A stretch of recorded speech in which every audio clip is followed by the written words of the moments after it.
Anime Vanguards dropped a quick update to hold us off until the anniversary.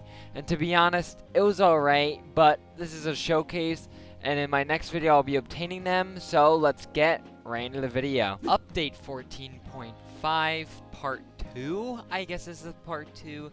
It's the quick continuer little mini update until next week, which we will get the next familiars for Gogeta. And in this video, I'm going to be working toward the other familiars. So I'm just going to showcase their familiars, and then I guess I can go get...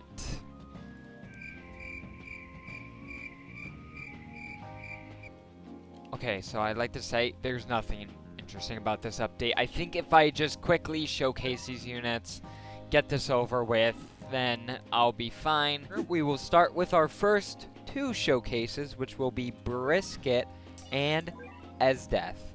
So for Brisket, you know, she's 70k to cost, very cheap. She's starting off with 300k. She's building up her tension by 50%, maxing her out 700k, and then she ends off sadly on a circle, 2 million damage.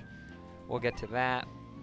I don't even know what this character does, so I guess we can read this. Anytime this unit attacks, it leaves behind a yo-yo where that attack occurred. If a yo-yo already exists, it deletes that yo-yo and replaces it with a new one. Anytime this unit uses meter, gain a 20% damage buff and a 10% range buff for 20 seconds. It can stack. If the stack occurs, the duration is refreshed, 5 stacks max. Now, let's look at her familiar. I'm Not There. Buff spark units by 80% damage. When this unit does an action that would consume a placed yo-yo, leaves a yo-yo where the unit was. When this unit consumes meter, deal 30% of the damage that action dealt to all enemies on the map. When this unit uses yo-yo follow-up, automatically uses again after 0.5 seconds and keeps using until this unit is out of meter. Can no longer generate meter from the active attack.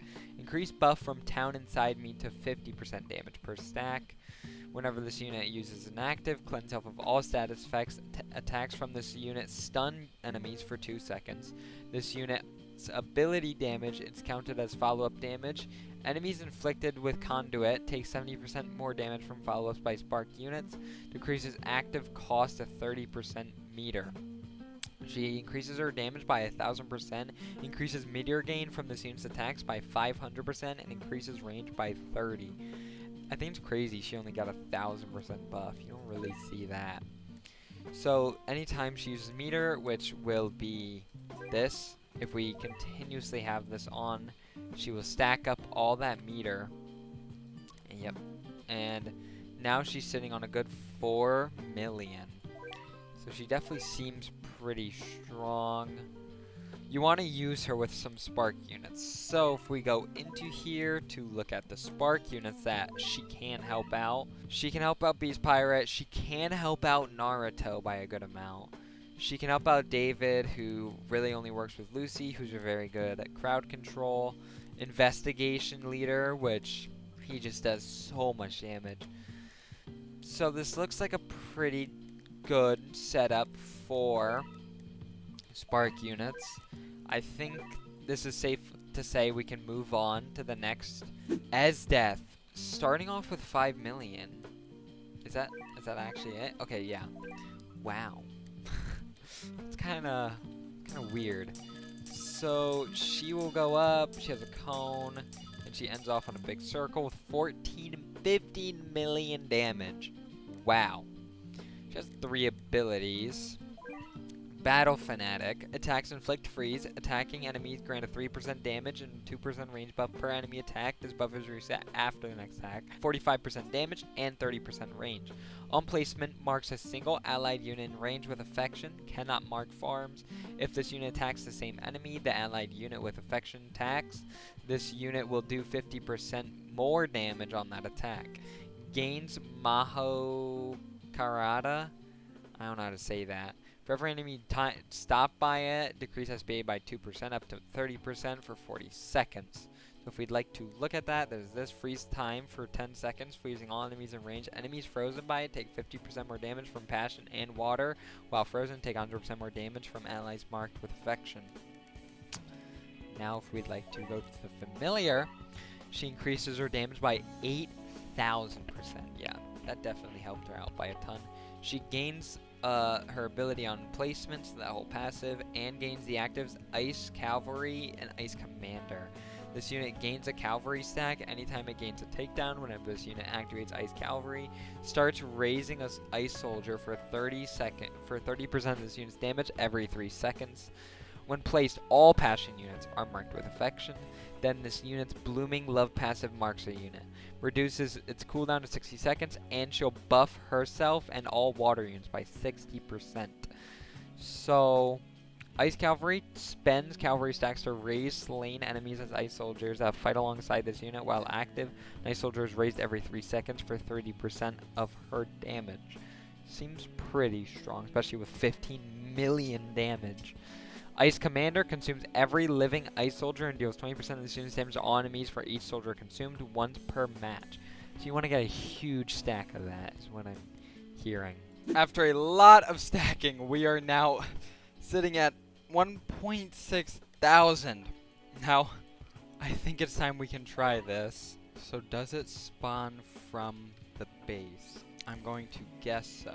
Let me turn on summon models. Yes. So they don't even have, like, a model. Oh, it's probably whoever the enemy is. Okay.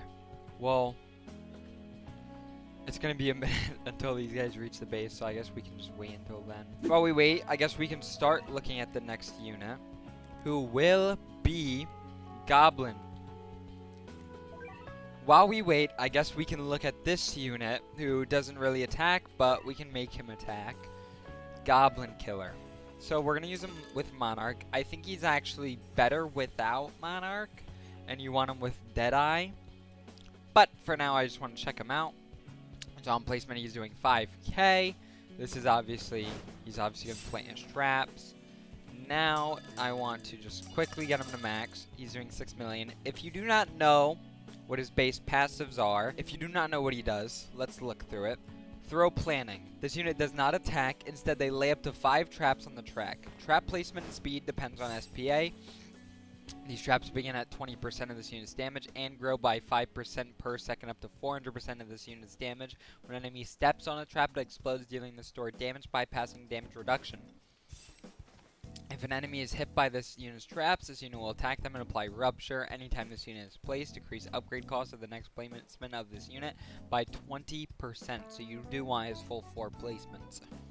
Now for his familiar, attacks from him, stun enemies for 2 seconds, increase his own damage by 10% per trap currently placed by the player.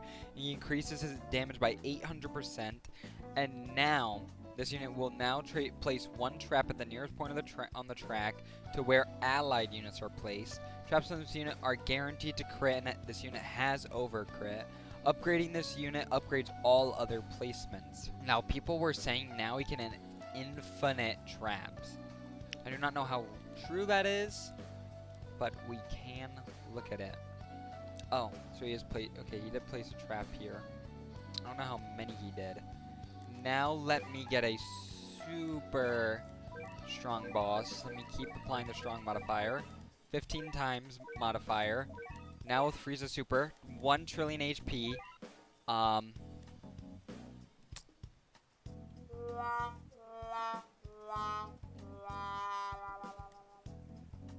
I do not think it worked well. We have placed our unit. Now, let me try this out, in which we will place down all 4 of his placements, and then I will get down. So, you want to go to the least upgraded one, being this one, and now all of them are maxed out. Bam. Oh, multiple. So all of them placed there. So that's like, that's what? All 4 of them placing? That is a lot. I think we should get a better enemy. Let me clear. So I'll let that kind of stack. So I've gotten all of my Goblin Killers to then now stack up each of these to be 400% damage.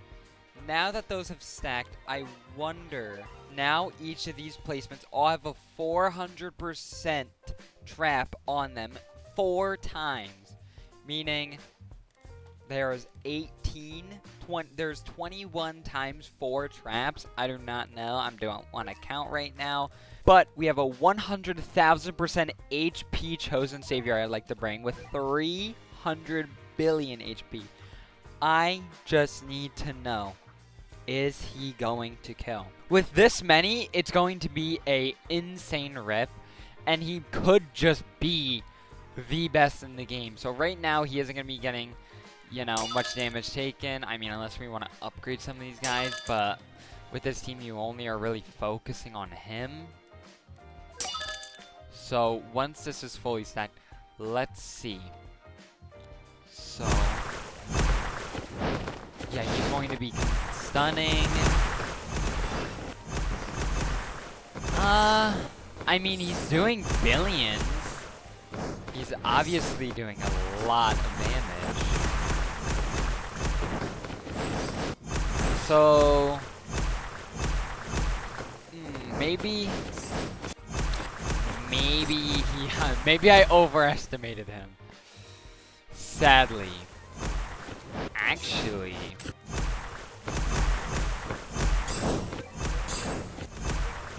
yeah, there you go. Really step him up. Now he's doing 10 billion a thing. Alright, whatever. Let me sell all these units, and we will carry on to our final showcase, that being Goku and Vegeta. So, it is time for Goku. Now, on placement, he is going to be doing 800,000 damage. Pretty good damage.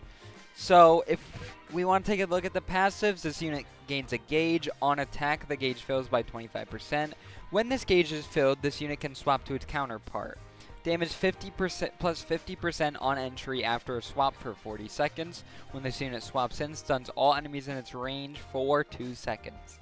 If no enemy is in this unit's range, this unit starts gaining damage and range at a rate of 1% per second up to 100%.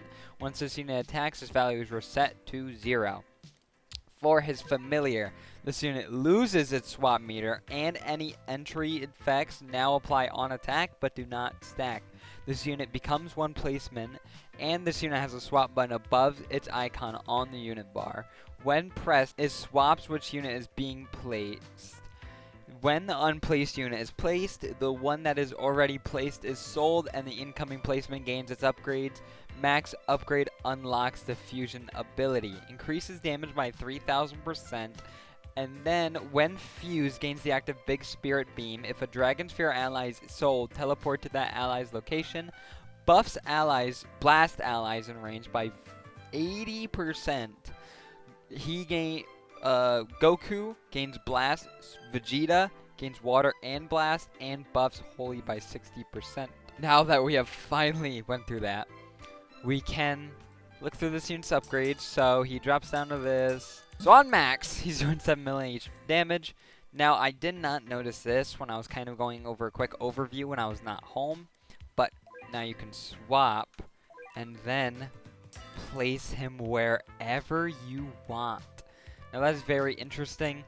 For the reason I'm going to be doing this is so we can stack up this 40% damage, which will carry over between onto the fusion. So Vegeta will have a free 40% damage. Now, the Dragon Sphere ally stuff, I'm wondering how this is going to work, especially with Gogeta. There's just a lot of chemistry I need to see happen, but we're obviously waiting for all of that. So once it does happen, we can finally see. Now, this should be max soon. I think I'll get this max and then we'll come back. Okay, so there's actually no reason to do that. The literal next attack maxed him out. So I guess we can go into the fusion. Oh. You have the animation right here. Then he goes into Vegeta. He's starting off with 12 million damage. Then going to 13 mil, keep upgrading, 14 mil, 15, and ends off on 17 mil with a 3.8 times modifier. It looks like Esdeath will work with him, so that's pretty nice. Now, on entry, if you do not know what he does, on entry he'll gain 100% damage for 40 seconds. Once 40 seconds has elapsed, he gains 20% damage, decreases SPA by 20%, and increase range by 20%. Attacks ignore his enemy's dodge chance. On attack, he'll inflict a rupture. If an enemy would attack an ally, it attacks this unit instead. Anytime he's attacked, he increases his range by 3% up to 30. His attacks ignore 50% of enemy damage reduction. Anytime an enemy attacks or applies a status effect on this unit, perform a counter attack on that enemy. Right now he's sitting on a 4 times modifier. So let's quickly check this out. So hold the button to fire a downward beam. This beam of energy does 100% of this unit's damage per second to all enemies. After 2 seconds, increases to 200% damage. After 2 more seconds, increases 300% damage. If let go earlier, refunds 40 seconds cooldown of the damage that was voided. Ooh. Keep going.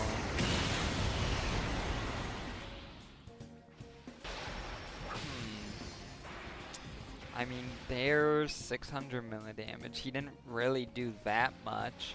He's definitely going to be strong in Elemental Tower with the 100% raw damage buff. But other than that, I don't think he's that crazy.